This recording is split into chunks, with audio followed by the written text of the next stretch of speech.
Get the best out of the markets again. You have witnessed it in 2016.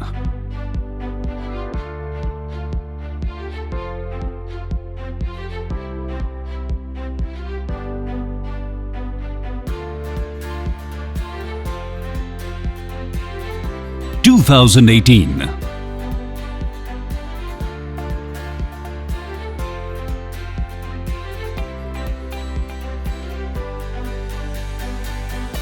2021. Kotak Equity Colloquium is back. One of India's largest knowledge sharing platform on the markets. The Kotak Equity Colloquium.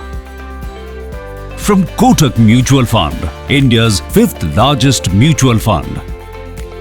Join the biggest names in the industry. Gain knowledge from their market insights. Get trends and analysis and the forecast for the future. Use their experience and share it with your investors. Deep dive into sectors which will drive the future, which may help you grow your money like never before. Get brand new perspectives and all the tools you need to grow your business. Inviting you to join the Kotak Equity Colloquium.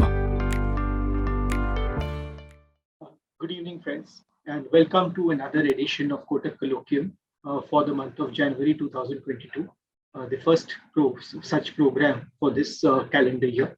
So I know it's too late in the year, but wishing you and all your family members a happy new year.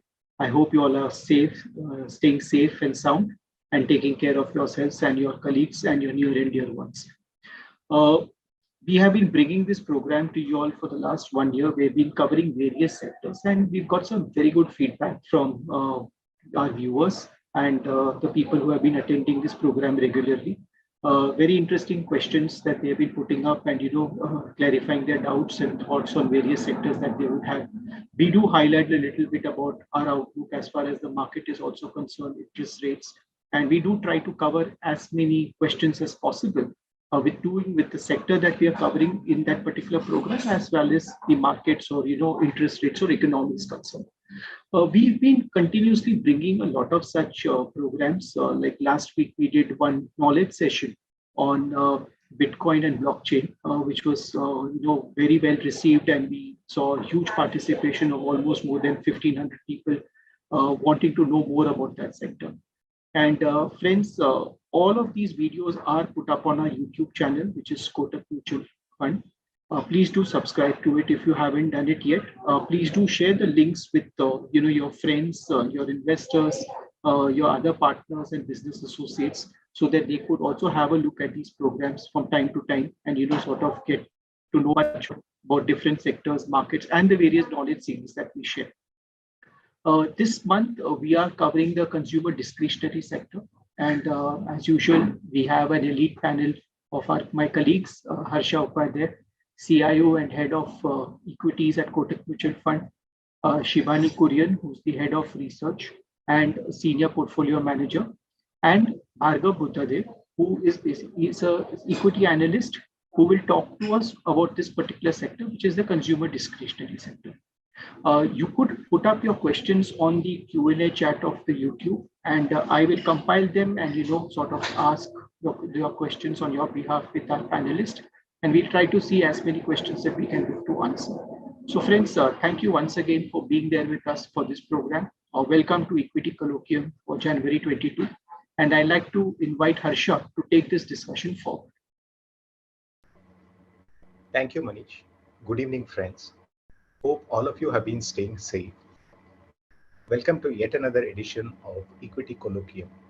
This is first of the series in this calendar year, but I'm sure you have attended many of the earlier discussions on various sectors and have benefited from our knowledge series. Today, I have my colleague Bhargav Buddhadev, who will discuss about consumer discretionary space, especially some of the subsegments where he believes that the industry is looking up in terms of demand. For example, he will be discussing pipes and light electricals, which are actually dependent on how real estate is likely to do going forward. He will also discuss about another two segments of consumer discretionary, which are dependent on unlock We already have third COVID wave, which has thankfully not created as much havoc as the second wave. And we believe that as economy completely unblocks itself, there will be various segments of consumer discretionary which will benefit from that. For example, footwear and luggage is something that he's excited about, and he'll be sharing his insights on these two subsegments as well.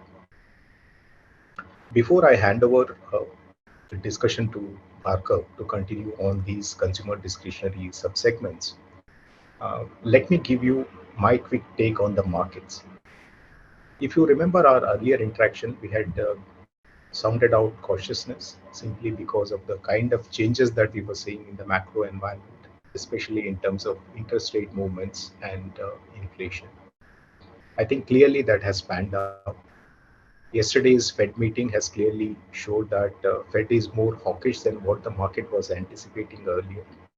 There is likelihood of higher pace of rate hikes, and also the quantum of interest rate hikes could be higher than what the market was initially anticipating. And we all know that interest rates negatively impact equity valuations. So to that extent, there is going to be pressure on equity valuations, especially the space which is valued richly over the last several quarters. As far as Indian markets are concerned, Indian markets will also have to navigate one more hurdle, which is because of the way they performed in the year 2020 and 2021. They have been very, very strong outperformers against the entire emerging market basket. So to that extent, any foreign institutional investor who's looking to book profits would be looking to book profits from India too, given that it has outperformed other markets, and in their portfolios, India weight would have actually gone up.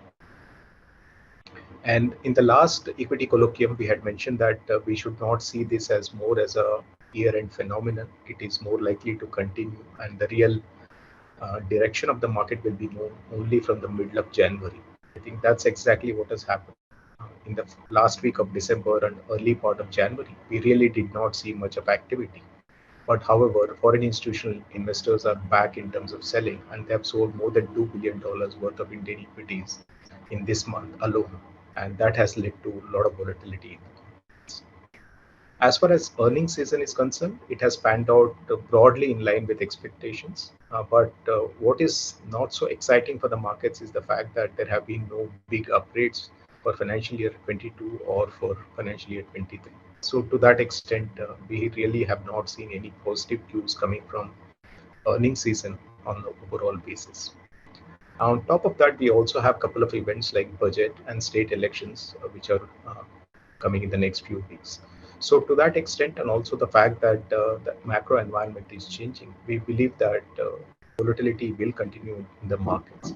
However, we continue to remain quite positive from a medium-term outlook for Indian equities, as we see earnings growth continuing at a decent pace, and the valuations also getting adjusted over a period of time. I'm sure you guys will have more questions on the markets, on the subsegments that Bhargav is going to discuss, etc. So I, along with my colleagues Shibani and Bhargav, will be happy to take questions at the end. Now I request Bhargav to continue this discussion. Over to you, Bhargav. So thanks, Harsha. Good evening, everybody. My name is Bhargav Buddev, and I cover the mid-cap sector at Kotak Mutual Fund. So as discussed by Harsha, a couple of themes on which I'll be presenting today is the real estate recovery theme and unlocking trade theme. So let's start with the real estate recovery theme. So as we can see from this slide is that clearly the real estate sector seems to be on a recovery path. So if we look at the first chart in the presentation, what we can see is that from CY14 to CY18, the real estate sector had seen a tough time with sales consistently falling. And the key reason for this decline in real estate sales was regulatory headwinds in the form of GST implementation and demonetization. However, since CY18, what has happened is that there have been green shoots of recovery which has started happening in the sector thanks to the implementation of RERA, which has led to a lot of consolidation amongst the real estate developer And resultantly, the execution pace in the real estate sector seems to have picked up. Alongside that, what has also happened is that the interest rates have now reduced significantly. So if you were to sort of look at borrowing a housing loan, then you can borrow it at as low as 6.5%, which is a decadal low interest rate. So clearly in India, as we know that a lot of new housing is sort of financed by banks. So clearly decadal low interest rates are also sort of helping in terms of real estate recovery. Now, if we come to the second chart on the left-hand side, what we can see is that the unsold inventory across the top 8 markets since the first half of calendar year 2018 has been consistently falling. And alongside that, if we look at the third chart on the right-hand side, what we can see is that in the top 7 cities in India, the sales momentum has actually started picking up. So a combination of unsold inventory falling and the sales momentum picking up in the top 7 cities in India suggests that the real estate clearly seems to be on a recovery path. Now, options to invest in real estate are sort of very minimal, given that there are very few listed companies in the sector. And hence, we believe that if we were to play the real estate recovery theme, then there are proxy plays like light electricals and pipes. So let's come to the discussion on the light electricals. So light electricals as an industry is actually very, very large at close to about $10 billion. And if we look at various subsegments in light electricals, there are plenty of options like cables and wires, lighting, fans, water heaters, air coolers, small kitchen appliances, etc., etc. Secondly, what happens within light electricals is that a large part of the industry still continues to remain unorganized. So if we look at the second chart on the right-hand side, what we can see is that 40% of the industry within light electricals is actually unorganized. I'll give you an anecdotal example. So if you go to any of these wholesale markets in Luhar Chal in Mumbai, or maybe in Bhagirath Palace in New Delhi, and if you try to do a lot of shopping, what you'll see is that a lot of wholesalers will try to push unbranded items to you. So clearly that suggests that the industry is still very much fragmented and unorganized players actually have a very large market share at close to about 40%.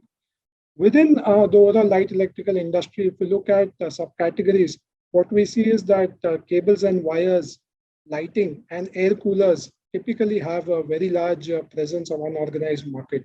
But thanks to this pandemic, which has now lasted almost 2 years, what that has meant is that organized players have started slowly playing catch up, given that several unorganized players have balance sheet issues. So clearly from here on, we believe that the pace of expansion for the organized players within the light electrical sector should sort of continue. Moving on, if you look at the composition of various companies within the light electrical sector, what we see is that a lot of these companies now have a fairly diversified product portfolio. So if you look at the first chart, what you can see here is that several companies have presence across many product categories like fans, water heaters, kitchen appliances, etc., etc. This wasn't the case 10 decades back. This change in terms of diversification of product portfolio has just about recently happened. And I'll discuss in detail in the forthcoming slides in terms of what is the importance of this diversified product portfolio. Moving on to the second chart on the left-hand side, what you can see is that the share of replacement demand across various sub-segments within the light electrical industry is very, very low. So if we sort of exclude fans, where the share of replacement market is 70%, for other product categories, the share is actually very, very low, ranging between 20 to 50%. So clearly what that means is that if you were to sort of look at real estate recovery and if that sort of were to sustain, then clearly a lot of these subcategories will see sort of growth coming back. Because as new housing comes in, the demand for lighting, pumps, small appliances, cables and wires will follow, and hence the sector will sort of see a benefit. Moving on, if we look at the third chart on the right-hand side, what we see is that the top 4 players have been consistently gaining market share within the organized industry. So if we look at FY21, the market share of the top 4 players has actually been close to about 60%. But what is the reason for such a significant increase in terms of market share for top 4 players?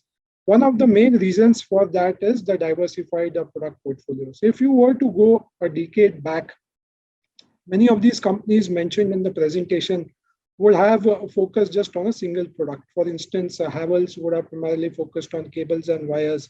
Crompton would have primarily focused on fans. Bajaj would have primarily focused on small domestic appliances. But now that is no longer the case. All of these companies have invested into adjacencies, and what that has meant is that their overall market share has actually improved. Another anecdotal evidence I'll give you. So when we speak to channel partners, what we understand is that if a brand is popular, then it helps them in terms of selling other adjacencies as well. So for instance, if a customer comes to buy a cables and wires of Havells, and if he wants fan, then if the brand name of Havells is popular, then it becomes very easy for the channel partner to also push the fan, which is also made by Havells. So clearly a company which has a very good brand name and also has a lot of diversification across various products will sort of find a lot of takers amongst the channel partners. And that is the reason why the top four players have seen consistent improvement in market share. Moving on in terms of various ratios, which we look at whenever we evaluate investing in a particular sector, starting with EBITDA margins. So if you look at the first chart on the left-hand side, what we see is that the EBITDA margin profile for various companies in the light electrical sector is sort of very, very good in the range of about 13 to 15%. So 13 to 15% kind of EBITDA margins are sort of very, very decent. And mind you, this is after spending almost 3 to 5% of revenues on advertising and marketing spends. If we were to go a decade back, the EBITDA margins were sort of as low as single digits. But with the product diversification comes benefits of operating leverage.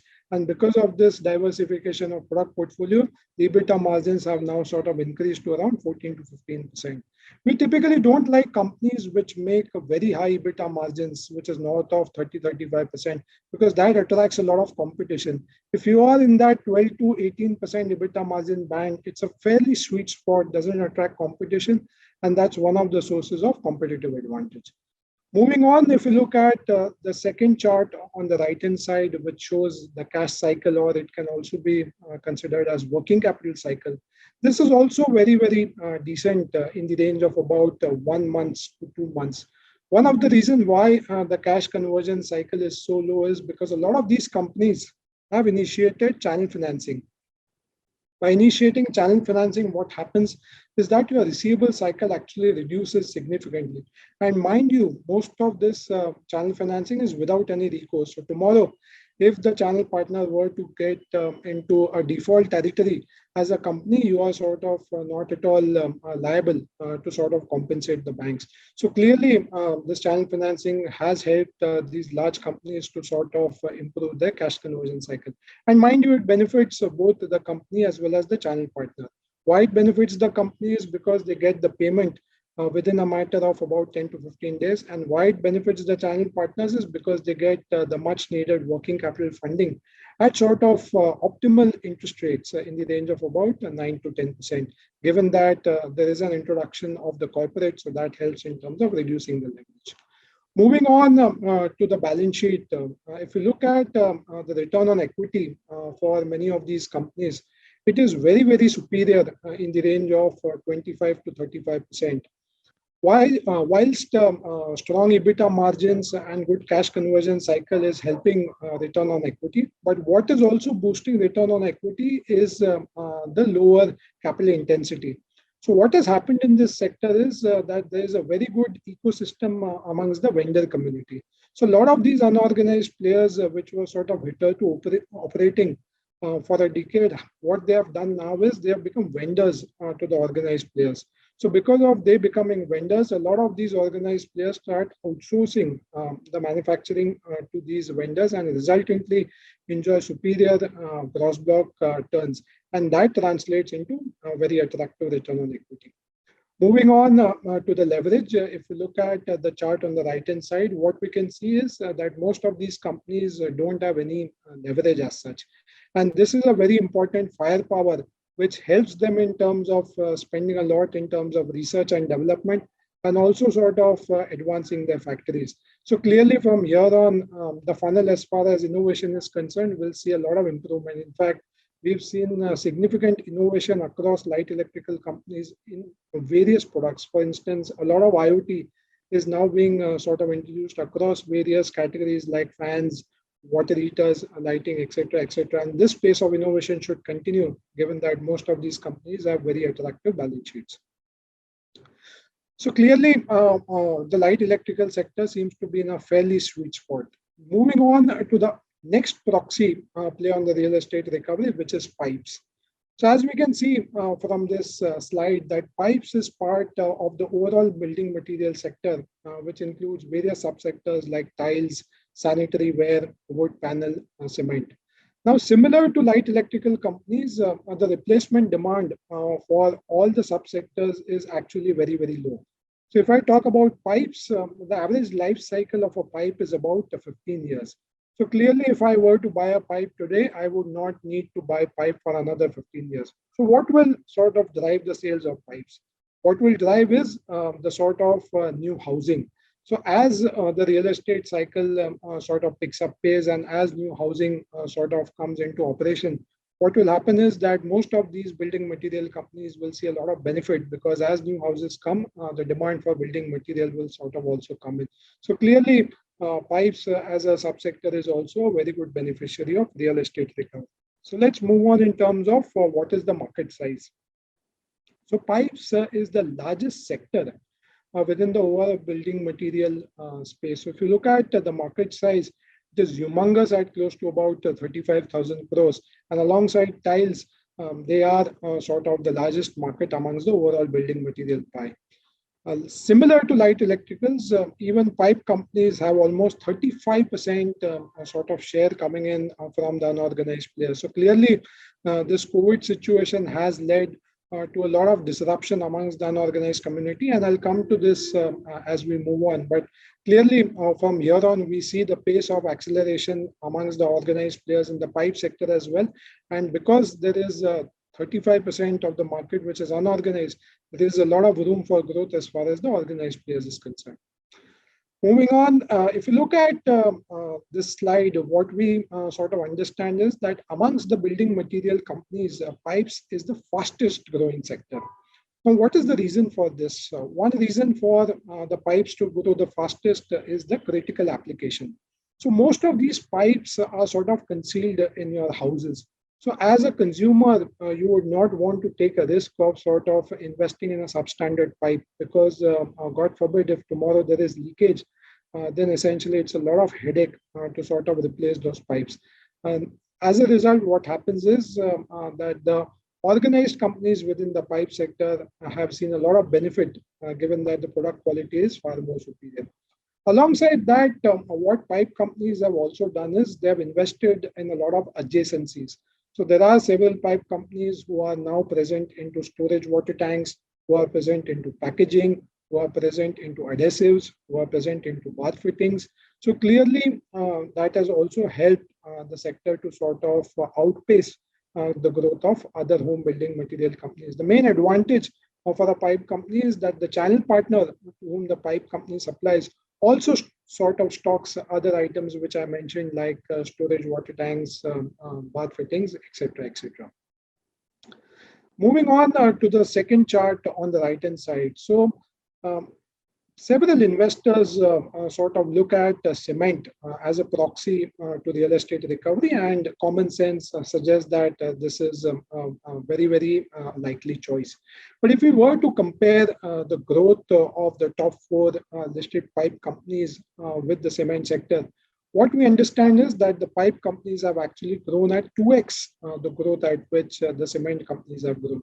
So clearly, this analysis suggests that while cement clearly is a good investment bet on real estate recovery, but alongside that, one can also look at pipe companies given the strong growth trajectory herein as well. Moving on in terms of long-term growth drivers. So if you look at the first chart on the left-hand side, what we see is that the per capita consumption of plastic pipes in India is just about 11 kgs. whereas the global average is almost 30 kg. So clearly, there's a long runway to sort of catch up. Now, most of these plastic pipe companies are fairly environment friendly. In fact, the element of lead which was used earlier has now sort of significantly reduced. In fact, a lot of these pipe companies are also coming up with premium products like lead free. Now, as the per capita income of the country sort of expands, people will start investing in plastic pipes because it's far more environment friendly compared to a GI pipe. And hence, we are sort of very positive as far as the catch up with the global average is concerned. Moving on, if you look at the second chart on the right-hand side, what we see is that the percentage share of the top 5 players has been consistently rising. Now, one of the reasons why that is happening is I mentioned you the product diversification, where they're investing in adjacencies. But the another aspect which is driving this is sort of the supply chain advantage. So a lot of raw material for pipe companies is sort of imported from developed countries like Japan, from US, etc., etc. Now, what is happening is that over time, the availability of raw material is becoming very, very difficult. More so during this COVID pandemic, where there have been several issues at the ports and also at the supply chain. So most of these larger companies have the balance sheet strength to sort of use their bargaining power to source raw material. So clearly, they are using their balance sheet leverage to an advantage. Alongside that, what they're also doing is that they are expanding beyond regional markets. So a decade back, most of these pipe companies were sort of regional companies. But over time, what they have done is they have invested into capacity building, and they have sort of expanded beyond their regional geographies. And now majority of the pipe companies have a pan-India presence. Resultantly, what happens is that the market opportunity expands, and as a result, on their overall market share as well. So we are fairly positive on the top 5 players because in the next 3 to 4 years, we believe that a lot of these companies would have expanded on a pan-India basis, and that would mean that their market share would also start improving gradually. Moving on to the important ratios. If we look at the first chart on the left-hand side, what we see is that the FY21 EBITDA margins are sort of fairly attractive in the range of about 15 to 25%. If you were to go a decade back, these EBITDA margins were in the range of about 10 to 12%. But because they have invested in a lot of adjacencies and because they have expanded pan-India, what has that meant is their revenue growth have been very, very good. And resultantly, they have got benefits of operating leverage. So clearly, the FY21 EBITDA margins are a reflection of the product diversification and the pan-India expansion which these companies have done. Moving on to the second chart on the right-hand side, what we see here is that the cash cycle or the working capital cycle continues to be fairly attractive in the range of 1 to 2 months. So whilst they have also taken channel financing, but what has led to this working capital cycle improving is the reduction in inventory days. So when I mentioned that a lot of these pipe companies are importing raw material, alongside that, what many of them are also doing is that they are incrementally expanding their sourcing domestically as well. So when they sort of expand their sourcing domestically, what happens is that the inventory days start reducing. Now, the domestic sourcing, primarily the market leader in India is Reliance. So if you have to deal with Reliance, you clearly have to have a very strong balance sheet. And because these companies have very good balance sheet, they are managing this domestic sourcing very well. And that is what is fueling their working capital cycle to reduce. Moving on, if we were to look at the balance sheet positioning of these companies, clearly it is very, very strong. So if we look at the FY21 ROEs, the ROEs are in the range of about 20% to 35%. So clearly, from an investment perspective, such lucrative ROEs are very, very attractive when a fund manager is looking at investing in this sector. And alongside good ROEs is also sort of debt-free balance sheets. So if you look at FY21 leverage, most of the companies have a net cash balance sheet. And what that means is that the capital expansion or the capacity expansion across the various parts of the country should sort of continue. And what that means is that as the real estate recovery happens, clearly a lot of tier 2, tier 3, tier 4 cities should also benefit. And as these companies go closer to those locations, they will continue to sort of see benefit. So, in nutshell, if I have to summarize the real estate recovery theme, clearly a lot of data points suggest that real estate cycle seems to be on an up move. And if we were to play this real estate recovery theme, then light electricals and pipe companies are sort of favorable proxies as we've discussed. And from an investment perspective, EBITDA margins, return on equity, leverage on the balance sheet remains fairly comfortable, and hence to that extent we believe that both these sectors could be looked at decent proxies. Moving on to the next theme, which is the unlocking trade. Now, why we say unlocking trade? What happens is that a lot of these highly discretionary sectors like hotels, aviation, hospitality, etc., were significantly impacted on account of this COVID pandemic. So, in other words, these sectors had got locked. Now, why these sectors had got locked? The reason why these sectors had got locked is because of the mobility factor. People were not moving out, people were not going to offices, people were staying at their homes, and resultantly, there was hardly any demand for the hotel industry or the airline industry or the hospitality industry.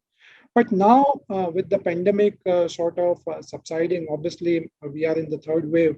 But what data suggests is that the third wave is also waning fairly swiftly. So as we come out of the pandemic, what we believe is that most of these highly discretionary sectors like hotels, hospitality, aviation will see sort of people coming back. So the mobility trends will actually start improving.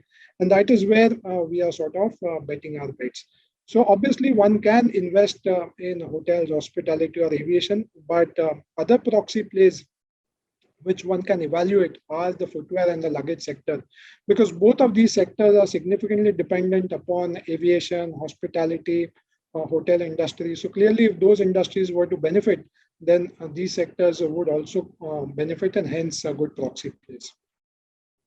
So let's start with this particular theme. So in this slide, what we can see is the mobility trends. So if you look at the first chart on the left-hand side, what we see is that during the first wave, which was during March 2020, and during the second wave, which was in May 2021, there was a significant fall in terms of mobility across retail and recreation sectors, which includes hospitality, which includes hotels, etc., etc.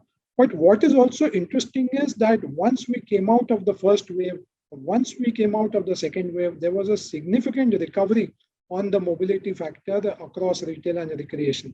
So what that means is that people sort of, after a point in time, lose out fear and start sort of traveling or visiting hotels or flying through aeroplanes, etc., etc. So clearly, from a historical trend, what we believe is that whilst we are at the onset of the third wave, and hence the mobility factor we can see has sort of declined in Jan 22. But as we move out of the third wave, we can see that as happened earlier, the mobility sort of factor should start improving, and that would mean that the discretionary sectors should also start coming back into demand. If we look at the chart on the right-hand side, which is the mobility in parks, in fact, the recovery has been much more faster as compared to retail and recreation. So we can see that in December 21, in fact, we have already crossed the pre-COVID levels, which means that the fear factor actually starts receding significantly once we come out of the wave.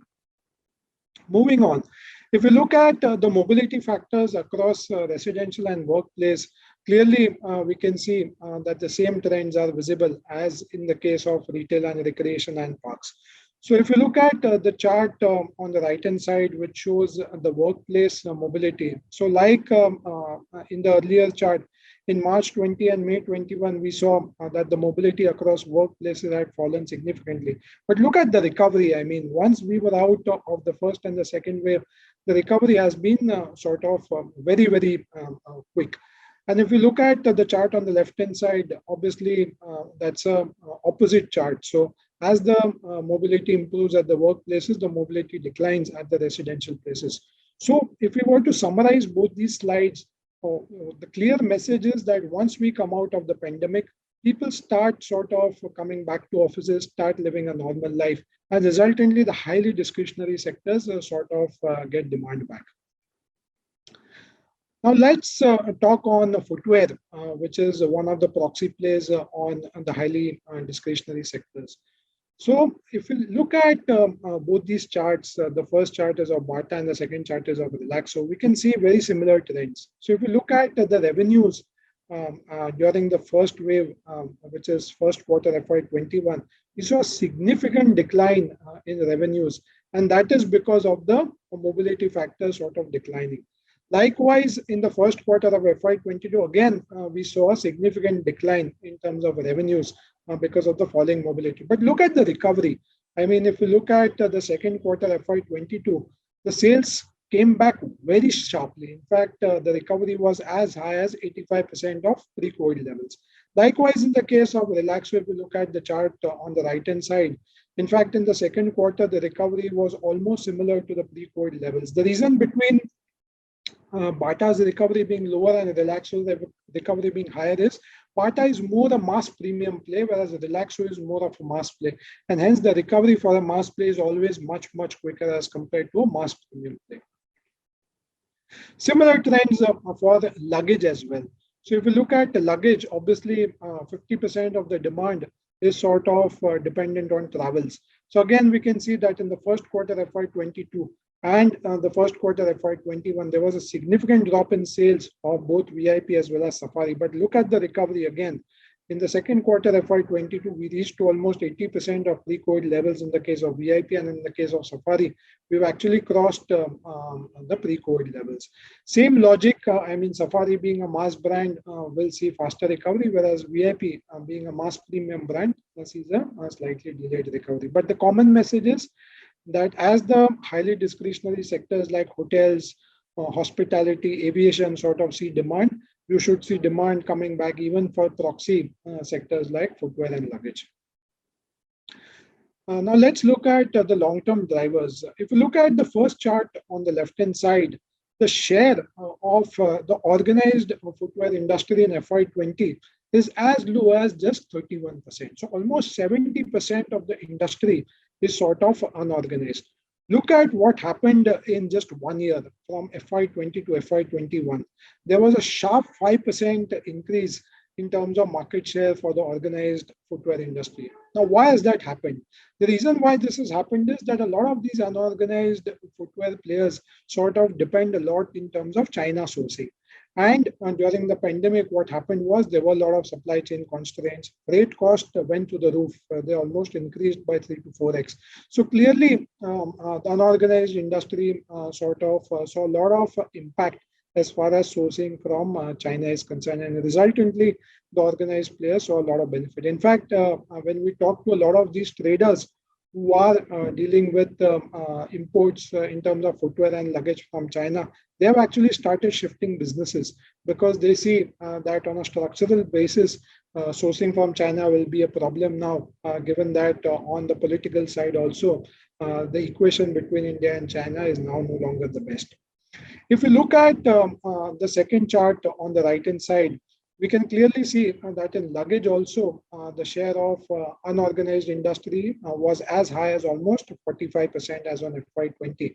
And again, in just a matter of 1 year, the shift was as high as 5 percentage points. So in FY21, the share of organized industry increased from about 45% to 50%. So clearly in luggage also, there is this Chinese angle where if you visit any sort of wholesale markets, you will see a lot of unorganized brands which are actually sourced from China and just white labeled over here. So clearly, as sourcing from China becomes difficult, we believe that the organized players should emerge as strong beneficiaries. Moving on to the return ratios. So if you look at the margin profile for the footwear companies in the second quarter of FY22, what we see is that they make decent margins in the range of 19 to about 30%. In fact, these margins are actually lower because the recovery as far as sales is concerned was just about 80 to 85%. Imagine what will happen once the recovery crosses the pre-COVID levels. Remember, these companies are mostly retail.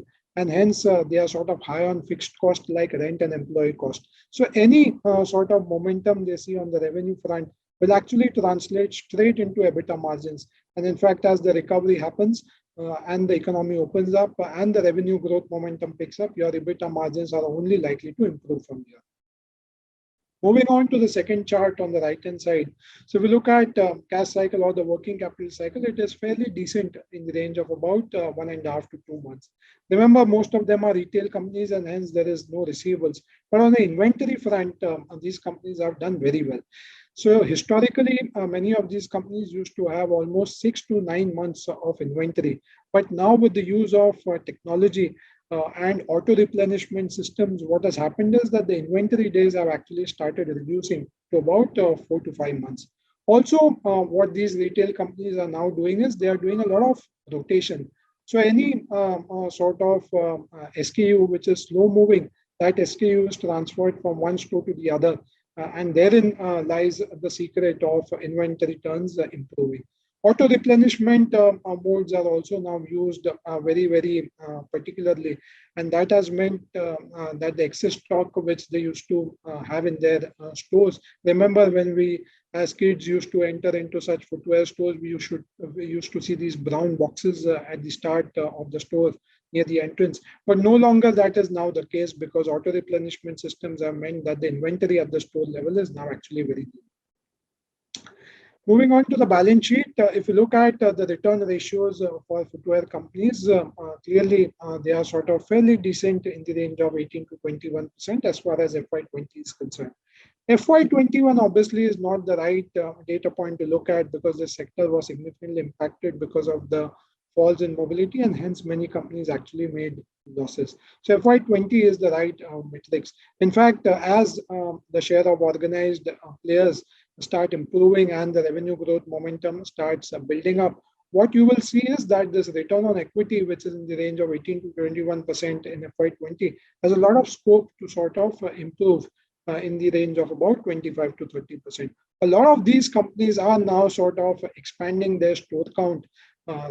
Given that during the pandemic period, a lot of these unorganized players have been impacted. So a lot of these organized players are using this opportunity to expand their store count, despite we being sitting in the COVID situation. So what does that mean is that they're fairly optimistic as far as future business is concerned, and hence as the revenue growth momentum picks up, your return on equity should also improve. If we look at the chart on the right-hand side, what we can see is that most of these companies are net cash companies, and hence for them, expansion in terms of opening new stores should not be a problem. So clearly, over the next 2 to 3 years, what we are going to see is that these companies will be using the cash on the balance sheet to sort of expand stores on a pan-India basis, and clearly that would fuel growth.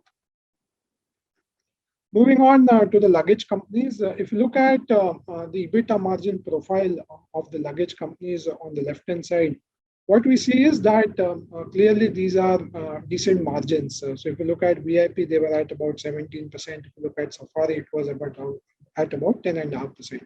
But again, remember, a lot of these companies will see significant share because the overall organized market is likely to see a very strong momentum in the next 3 to 4 years. And clearly, as the revenue growth, the momentum picks up, most of these luggage companies will also see benefit of operating leverage coming in. And resultantly, there is a possibility of EBITDA margins actually moving up. Again, FY21, one should not look at because of the pandemic situation, which disrupted their EBITDA margin profiles. Moving on to the second chart on the right-hand side, what we see here is that the working capital cycle or the cash cycle actually is a bit high at close to about 3 to 4 months. Now, herein, there's a lot of scope to improve. So what has actually happened now is that these companies used to source a lot of raw material as well as finished goods from China. But now they are sort of moving on to Bangladesh. So both VIP and Safari have invested in a lot of ecosystem and manufacturing in Bangladesh. And Bangladesh being very close to India, the inventory cycle will actually start reducing. So what we expect is that as the share of sourcing from Bangladesh picks up, all luggage companies should actually see their inventory cycles actually reducing by more than 1 to 2 months. And what that means is that the overall working capital cycle resultantly should also start reducing. Moving on to the balance sheet. So if you look at return on equity in FY20, the return on equity was sort of decent at about 19% for VIP and 13% for Safari.